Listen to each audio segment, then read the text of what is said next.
ምንድነው ያልሻለሽ? አንቺ ያምሻል እንዴ? እውነቴን ነው ኤፍራታ፣ ተረጋጊ። በደንብ ስሚኝ። ይኸውልሽ ተረጋጊ። በእርግጥ እውነት ነው ብለሽ ለመቀበል እኮ ይከብዳል አውቃለሁ። በእንደዚህ አይነት ነገር አይቀርም። ቆይ ማነሽ? ፍላጎትሽ ምንድነው? እሺ ትንሽ ጠብቂኝና ላሳይሽ።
ኤፉ ልጇ በህይወት እንዳለ ስለሰማች ደስ ያላችሁ ቪዲዮውን ላይክ በማድረግ ጀምሩት። ኤፉ በመጀመሪያ ሰዓት ልጇ በህይወት እንዳለ ከተነገራት በኋላ በጣም ደንግጣ ነበረ። ማመን እየፈለገች ነገሩ እውነት ካልሆነስ እያለች በጣም ስትፈራና ማመን እንዴት እንዳለባት ግራ በገባት ሰዓት ላይ ልጅቷ መታ የሳየቻት ወይንም ደግሞ የቃል እህት እሷ እንድታመንና እስከዚህ ሰዓት መሰቃየት የለባትም ልጇ በህይወት እያለ እሷ ሞታል ብላ ተስፋ ባጣችበት ሰዓት ላይ ወዲያውኑ ይሄን እድል ለመጀመሪያ ጊዜ ስለሆነ ማገኘው ከዚህ በኋላ እድሉን ላላገኝ ይችላልው ብላ ያ ማለት ከኤፉ ጋር ለመጀመሪያ ጊዜ ስለተገናኘች ልጇ በህይወት እንዳለ ስትነግራት ኤፍራታ ግን ደንግጣ ይሄን ነገር እውነት ባደረገው እያለች በሐሳቧ በሰዓቱ ግን በምን መልኩ ትመንና ደንግጣ ስለነበረ ልጅቷ ደግሞ ይሄ ነገር ስለገባት ልጁ ያኔ ከሞተ ስንት ጊዜ በኋላ እንኳን የተነሳውን ፎቶ ወይንም አሁን ያለበትን አቋም ፎቶውን ስታሳያት ኤፍራታ ያኔ ደንግጣ አፏን ትይዛለች። ልጇ እያደገ ነው፣ የት እንዳለ እንኳን አታውቅም። ከዚህ ሰዓት በኋላ ምን ማድረግ እንዳለባት ምንም የምታውቀው ነገር የለም። ልጄ ሞቷል ብላ ስንት ተስፋና ስንት ህይወቷ የተበላሸባት ናታንም በዚህ በኩል ሙሉ ለሙሉ ራሱና ባህሪው የተቀየረው ልጁ ከሞተበት በኋላ ነው። እሱስ ሲሰማ ምን አይነት ስሜት ሊያሳየን ይችላል?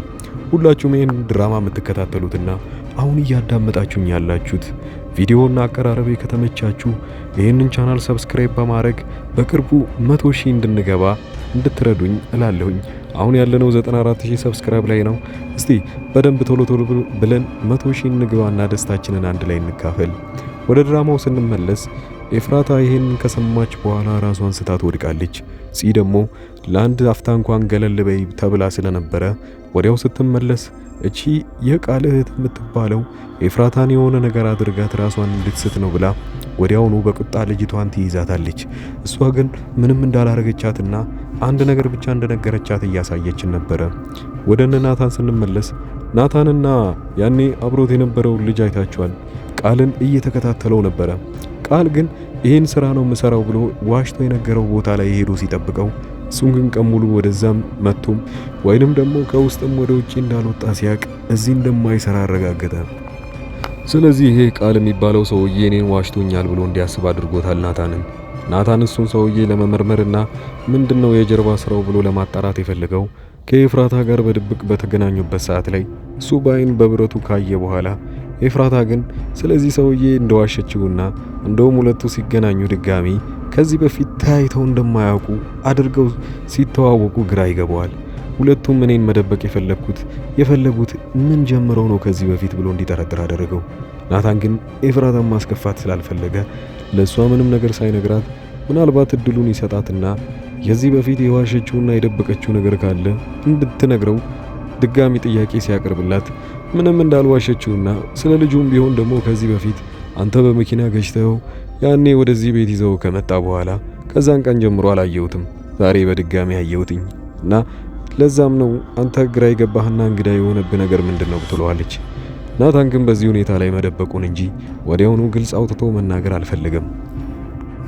በሌላ በኩል ልጁን እያሳደገችና እየጠበቀች ያለችው ሴትዮ ምን አይነት ርኩስ እንደሆነች ታውቃላችሁ። በሁለቱ በኩል እየተደራደረች ያለችው በላጩን ገንዘብ ላስገባልኝ ሰው ነው መሰራው ብላለች።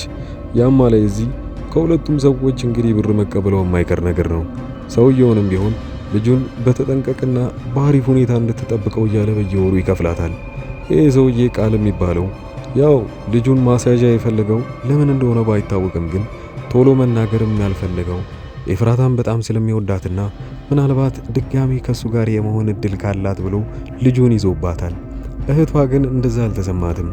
ልጇ በህይወት እያለ እንዴት እስከ ዛሬ ድረስ እንደደበቃትና ወንድሟ እንደተሳሳተ አድርጋ ነው የምታስበው። ለዛም ነበር ኤፍራታ ጋር ሄዳ ልጇ በህይወት እንዳለ የተናገረችው። ለወንድሟ ግን በጣም ትልቅ ነገር አበላሽታበት ሊሆን ይችላል። ይሄኔ ኤፍራታ በህይወት እንዳለ ልጁ እንደሰማ ካወቀ ምናልባት እህቱ ላይ ትልቅ ነገር ሊያደርስባት ይችላል። ለምን ተናገርሽ? ይሄን ሁሉ ጊዜ ያደረኩትን ነገርና የደበኩት ለሷ ስል ነው። ልጁ ወደ እነሱ ከተመለሰ ትዝታ የምትባለው ሰውዬ በቀላሉ ልጁን ማግኘት ትችላለች። እኔ ጋር ግን መጋፈጥ ስለማችል ትዝታ፣ ለዛ ነው ልጁን ራሴ ጋር በሙሉ ዋስትና ያስቀመጥኩት። እህቱን ወቀሳ ሊያደርስባት ይችላል። በሌላ በኩል እንግዲህ ቀጣዩ ላይ እነ ናታንም ቢሆን ሌሎቹ ተራ በተራ ነገሩን መስማታቸው አይቀርም። ልጁ በህይወት እንዳለ ይህንን እስክናይ ድረስ ሁላችሁም አብራችሁኝ እስካላችሁ ድረስ ከልብ እያመሰገንኩኝ ቀጣይ ቪዲዮ ላይ እስክንገናኝ ድረስ ከዚህ በመቀጠል ያለው ቪዲዮ ላይ የራሴን የግል ስራዬን አዲስ አበባ ውስጥ ቁጭ ብዬ የተለያዩ ስልኮችን ለቤተሰቦቻቸው እየላኩ ይገኛሉ። እናንተ ከውጭ ሀገር ሆናችሁ ማንኛውንም እቃ ጠይቃችሁኝ ዋጋውንም ዝርዝሩንም ሙሉ መረጃ ካገኛችሁ በኋላ እናንተ ከተስማማን ለእናንተም ልልክላችሁ ተዘጋጅቻለሁ። እቃዎችና ምንም አይነት እርዳታ ከፈለጋችሁ እኔን በቴሌግራም በዋትስአፕ እና በኢሞ ማናገር ትችላላችሁ። እዚሁ በመቀጠል ያለው ቪዲዮ ላይ ቁጥሬን ታገኛላችሁ። የምንልካቸው እቃዎችን እንያቸው። 2 ሳምሰንግ የተመሳሳይ ስልኮች ናቸው። እነዚህን ስልኮች በ17000 ብር ብቻ አዲስ የመጡ ስልኮች ናቸው። ኦልሞስት 4 ወር አካባቢ ነው የሆኑት አዲስ ከወጡ ማለት ነው ስልኮቹ ራሱ እና አንድ ሰው ብቻ ነው 2 ያዘዘኝ። ሌላው የሶላር እቃዎች ለምሳሌ ለዘመዶቻችሁ አገር ቤት ሊሆኑ ይችላሉ ያሉት እንደዚህ ሶላሮችን ያዘዙኝ አሉ። ዛሬ የምናደርሳቸው ይሄን ሶላር ትንሽ ነገር ልበላችሁ። በመጀመሪያ ደረጃ ይሄ የራሱ ማጠራቀሚያ ነው እና እነዚህ ሁለቱ ፓኔሎች ጣራ ላይ ተደርገው ሁለቱን ባንዴ ነው የሚሞሉት ወዲያውኑ ማለት ነው። በጣም ትልቅ ጉልበት ያላቸው ሶላሮች ናቸው እነዚህ። ከዚህ ላይ ቻርጀሮች ምናምን መጠቀም ይችላሉ ለስልካቸው ማለት ነው ራሱ ስለሚይዝ። እነዚህ 4 አምፖሎች ደግሞ ማንኛውም ቦታ በገመድ ይሰቀላል። ለምሳሌ እነዚህ ገመዶች በጣም ረጅም ናቸው። የራሳቸው ማብሪያ ማጥፊያ አላቸው እንደምታዩት እና አንዱን ጣራ ላይ አርጋችሁት መሬት ላይ ደግሞ ይሄንን ማብሪያ ማጥፋ ማስቀመጥ ይችላል። ልክ እንደ ዋነኛው ኤሌክትሪክ ዝርጋታ ነው እነዚህ የሚቀመጡት እና ፓወር ባንኩም አንድ ቦታ ነው የሚቀመጠው የራሱ። ሶላሩ ደግሞ ውጪ ነው የሚደረገው ጣሪያ ላይ።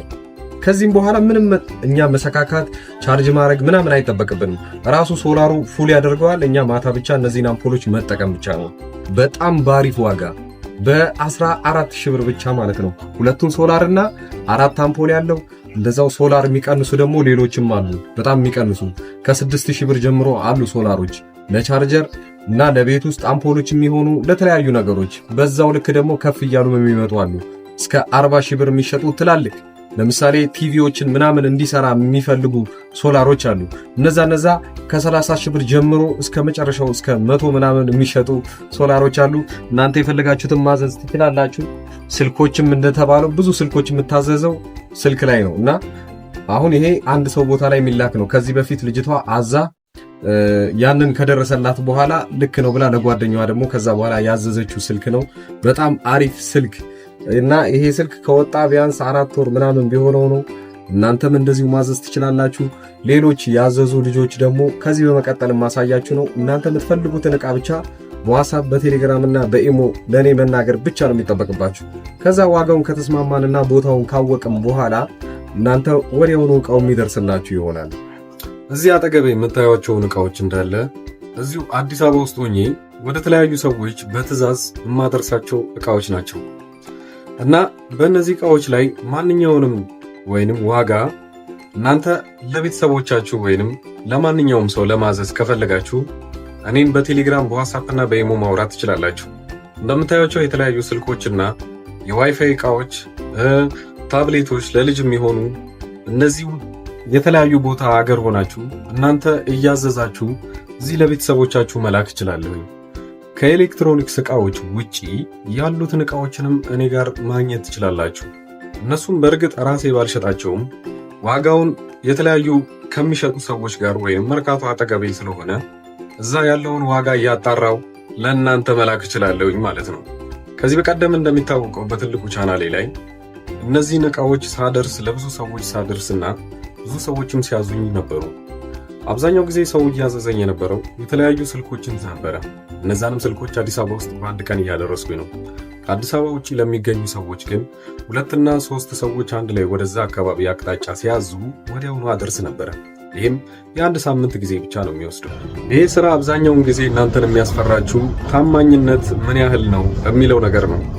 ያንን ደግሞ ማረጋገጥላችሁ ከዚህ ቀደም የላኩላቸው ሰዎች አብዛኛው በኢሞ እየመጡ የነበሩትን ልጆች ማንኛቸውንም እነሱን ማናገር ትችላላችሁ። እንደዛውም ደግሞ አንዳንዶቹ ለእምነት ብለው አንዴ ትንሽ ዕቃ ያዙና ያንን እንዳደረስኩላቸው ሲያውቁ በዚህ መልኩ ሌላዎችንም ዕቃዎች ማዘዝ ይችላሉ። የአበሻ ቀሚስ እና የተለያዩ ልብሶችም አሁን ትምህርት ሊጀምር አካባቢ የነበረ ጊዜ ደግሞ ቦርሳና ደብተሮች ብዙ ሰው አዘውኛል። ከልብ አመሰግናለሁ። ሌላው በዚሁ አጋጣሚ እናንተም የምትፈልጉት ዕቃ ካለና እንዳደርስላችሁ መልእክት ሊሆን ይችላል። ማንኛውንም ዕቃ የቤት ዕቃ ሊሆን ይችላል፣ ልብሶች እና የተለያዩ ፈርኒቸር ዕቃዎችም እንደዚሁ እያደረስኩ እገኛለሁ።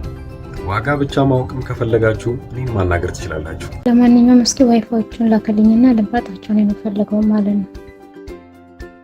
አመሰግናለሁ። በጣም አሪፍ ነው። እገዛለሁ ግን አሁን ሳይሆን ወደፊት የልጄ ልደት እየደረሰ ስለሆነ እንደ ስጦታ ትልክ ታደርስልኛለህ። እዛው አዲስ አበባ ወደ ለገሃር አካባቢ ናቸው እና እዛ ታደርስልኛለህ። ደውዬ እነግርሃለሁ ሁሉ። አሁን ገባኝ። እና ዋይፋው ስንት ብር ነው? እና የዋይፋው ዋጋው ስንት ብር ነው? በገንዘብ ትችላለህ? ይሄኛው ስንት ነው? እና ስንት ጂቢ ነው? እንዴት ነው? ሁሉ ሰላም አለኝ። ደህና ነኝ። አተሚና ቆይታ እንደነበረ ሁሉ ሰላም። ኧረ ችግር የለም። ቀሪን ያኔ በ30 ሁሉንም አስገባልሃለሁ። ያንተንም የእሷንም የሁሉንም ባንዴ አስገባዋለሁ። ችግር የለም። ያኔ አንተ የምትሰጣት ከሆነ ትጀምረዋለች። ማይማር ይሄንን እስቲ አጣራ። ኮፍያዎች ስንት ናቸው? እስቲ ጠይቅ እስቲ እና አጣራሽ። ብዙ አይነት ነው ያለው፣ ግን ይሄንን ነው ኦርደር ያደረኩት። እስቲ እንትን ያልኩት የላኩልክ እስቲ ቦሌ ያምጣውና ከዛ አንተ ጋር ገከው ሻንጣው ማለት ነው። ከዛ በኋላ አንድ ላይ ነው የምትሰጣ ከሞባይሉ ጋር ማለት ነው። ከይቅርታ ጋር ግን ከልብ ላስቸግርክ ነው። ዋትስአፕ ላይ ልኬልሃለሁ የሰውየውን ቁጥር ማለት ነው። እና የት ነው አለኝ ሉሉ ምንድነው እሱን እስቲ አንተ ከዛ እሱን ካመጣክ በኋላ ተለወለልካለች። ጀመሩት ከዚህ በፊት በነበሩት ቪዲዮዎች ላይ በለቀኩት ማስታወቂያ ነው። ያው ለሌሎቹ እና አዲስ አበባ ውስጥ ቅርብ ለሆኑ ሰዎች ወዲያውኑ በአንድ ቀን ውስጥ አድርሰንላቸዋል። እናም የተለያዩም ሰዎች አሁን ላይ ትክክለኛ እኔ እንደምሰራ ለማወቅ የመጡና እናም በቀጣይ ደሞዛቸው ወይንም በሌላ ጊዜ እቃ ሲፈልጉ ከኛ ማዘዝ እንደሚችሉ አረጋግጠው ሄደዋል። ያንን ብቻ ለማወቅ ብቻ ሳይሆን የተለያዩ እቃዎችን ዋጋቸው ምን ያህል ነው ወይንም እናንተ ካላችሁበት ሱቅ ወይንም እናንተ ካላችሁበት ሰፈር ጋር ዋጋውን ምን ያህል ቅናሽ ነው የሚለውን ካያችሁ እቃውን ወዲያውኑ ማዘዝ ትችላላችሁ። በክፍለ ሀገር ያላችሁና የተለያየ ቦታ ለምትኖሩ ለምሳሌ ወደ ወላይታ አካባቢ ብዙ ሰዎች እቃ እንዳዘዛችሁኝና አንድ ላይ ልልክላችሁ አንድ ሳምንት ጊዜ ጠይቄያችሁ ነበረ። ያም ሆነም ወደ ራቅ ወዳሉ ቦታዎች ላይ እቃ የምንልከው 3 እና 4 ሰዎች ስትሆኑ ነው። እቃውን ወዲያውኑ አንድ ላይ የምናደርስላችሁ ይሆናል። ለጊዜው ግን አዲስ አበባ ውስጥ ለሆናችሁ ዋና የሚባሉ ወደ ባህር ዳር፣ ወደ ጎንደርና ወደ ባህር ዳር ሌላው መስመር በሚገኙ ቦታዎች አንድ ላይ እቃዎችን እንልካለን። እናንተ ብቻ በተለመደው መልኩ ከኛ ምንም አይነት መረጃ ማግኘት ስለምትችሉ በዚህ ሁኔታ ላይ መጠየቅም ትችላላችሁ። በቴሌግራም በዋትስአፕ እና በኢሞ እዚህ ፊት ለፊት ላይ የምታዩት ቁጥር በዚህ እኔን ማናገር ትችላላችሁ። መልካም ጊዜ።